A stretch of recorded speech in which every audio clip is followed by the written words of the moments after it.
Bismillahirrahmanirrahim. Assalamualaikum warahmatullahi wabarakatuh. Alhamdulillahi rabbil alamin. Wabihi nasta'in ala umri dunya waddin. Raditu billahi rabba wabil islami dina wabi muhammadin nabiyya wa rasulah.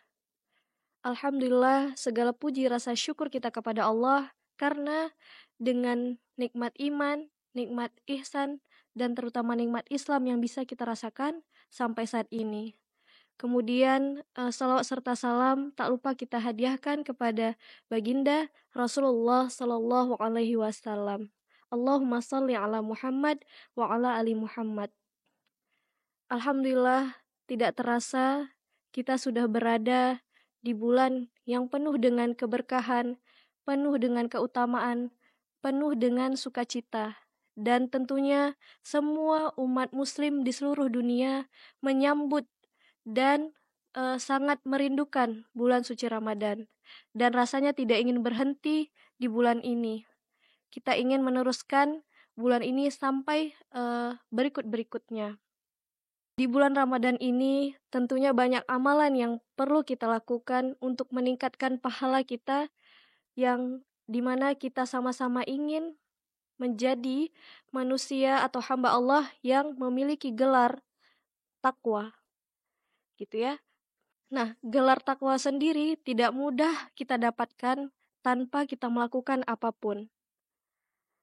Untuk mendapatkan gelar ketakwaan ini perlu beberapa hal yang kita lakukan. Salah satunya adalah dengan membaca surah Al-Kahfi.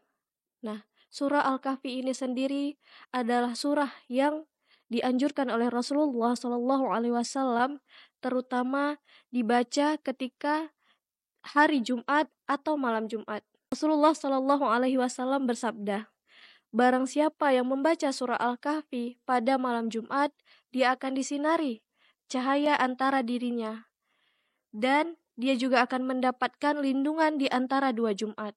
Yang maknanya adalah pada hari Jumat ini dia akan dilindungi sampai nanti bertemu dengan hari Jumat berikutnya. Surah Al-Kahfi adalah surah yang ke-18 yang terdiri dari 110 ayat.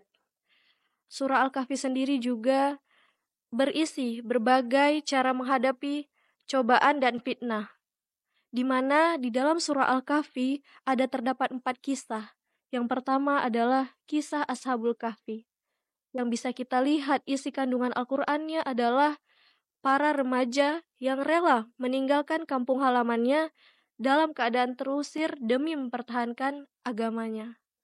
Terus ada kisah yang kedua, yaitu kisah Sohibul Jannatain, di mana kisah Sohibul Jannatain ini adalah pemilik kebun yang mengajarkan untuk tidak mudah terpukau oleh harta dan meninggalkan agama hanya demi urusan dunia. Kisah yang ketiga adalah kisah Nabi Musa dan Nabi Khidir, yaitu Allah menceritakan kisah mereka untuk mengajarkan pentingnya ilmu dan hidayah. Dan yang tak kalah penting adalah kisah yang keempat, kisah Nabi Zulkarnain, di mana beliau adalah seorang pemimpin yang memiliki kekuasaan luas dan menggunakannya untuk menegakkan keadilan serta syariat Allah di jalan agama. Nah, keempat kisah ini merupakan cobaan dan fitnah, di mana ketika kita hidup di dunia pasti ada cobaan dan fitnah yang akan menguji kehidupan kita. Kisah keempat tadi yang ada di surah Al-Kahfi bisa menjadi renungan bagi kita untuk mengevaluasi apakah cobaan dan fitnah yang mendatangi kita atau ujian yang datang dari Allah sudah mampu kita lewati. Nah, dari keempat kisah juga mampu membuat kita menjadi manusia yang terbaik agar tidak tergoda dengan cobaan dan fitnah yang Allah singgahi pada hidup kita. Berikutnya, kapan sih waktu yang tepat untuk membaca surah Al-Kahfi? Teman-teman semuanya, sebelum kita membaca surah Al-Kahfi ini, tentu kita harus tahu dulu waktu yang paling tepat untuk membaca surah Al-Kahfi, yaitu di hari Jumat. Membaca surah ini di hari Jumat akan mendapatkan keutamaan surah Al-Kahfi yang luar biasa. Di antaranya seperti yang Rasulullah sampaikan, Barang siapa yang membaca surah Al-Kahfi pada hari Jumat, dia akan disinari cahaya di antara dua Jumat. Tidak lepas hanya itu saja, ada beberapa keutamaan yang bisa kita dapatkan ketika kita membaca surah Al-Kahfi. Yang pertama yaitu dipancarkan cahaya di hari kiamat.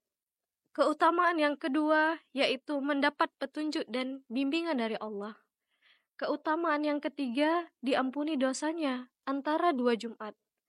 Keutamaan yang berikutnya adalah diberi rasa sakinah. Kemudian keutamaan berikutnya terhindar dari fitnah Dajjal.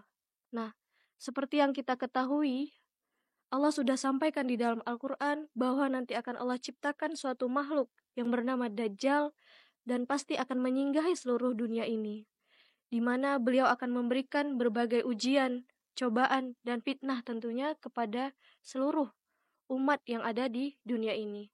Nah, dengan seringnya kita membaca Al-Quran, surah Al-Kahfi, apalagi di hari Jumat, maka Allah akan memberikan kita terhindar dari fitnah Dajjal. Mungkin hanya ini yang bisa saya sampaikan. Semoga ada manfaatnya dan semoga Allah menerima segala amalan yang kita lakukan di bulan Ramadan ini. Akhirul kalam, wassalamualaikum warahmatullahi wabarakatuh.